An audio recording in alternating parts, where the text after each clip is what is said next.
நிலாவும் சோழனும் divorce apply பண்ணுறதுக்காக கோர்ட்டுக்கு போயிருந்தாங்க இல்லையா, அந்த விஷயம் வந்து மனோகரனுக்கு தெரிய வருது. அதாவது அவங்க 2 பேரும் டிவோர்ஸ் அப்ளை பண்ணிவிட்டு அங்கே இருக்கிற ஒரு ஹோட்டலில் வந்து சாப்பிட்டுட்டு இருக்கிறாங்க இல்லையா, அந்த நேரம் பார்த்து தாஸுக்கு வந்து அவங்களோட ஃப்ரெண்டு ஃபோன் போட்டு சொல்கிறாங்க, என்னடா உன் தங்கச்சியும் அந்த டிரைவரும் இங்கே வந்து கோர்ட்டில் வந்து டிவோர்ஸ் அப்ளை பண்ணியிருக்கிறாங்க.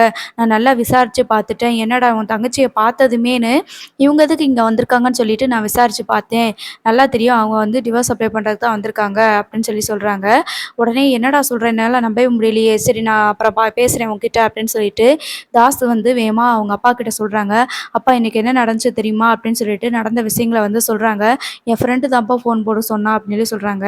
எனக்கு ஒன்றுமே புரியலையேடா, அவளுக்காக தானே அவனை வந்து கல்யாணம் பண்ணுறதுக்காக தானே நம்மளை அவமானப்படுத்திட்டு போனான், அவளுக்காக நம்ம மொத்த குடும்பத்தையும் தூக்கி வீசினாலடா, இப்போ என்ன ஆச்சு அப்படின்ற மாதிரி சொல்கிறாங்க. அதுக்கப்புறமா தான் மதி வந்து உண்மையை சொல்கிறாங்க.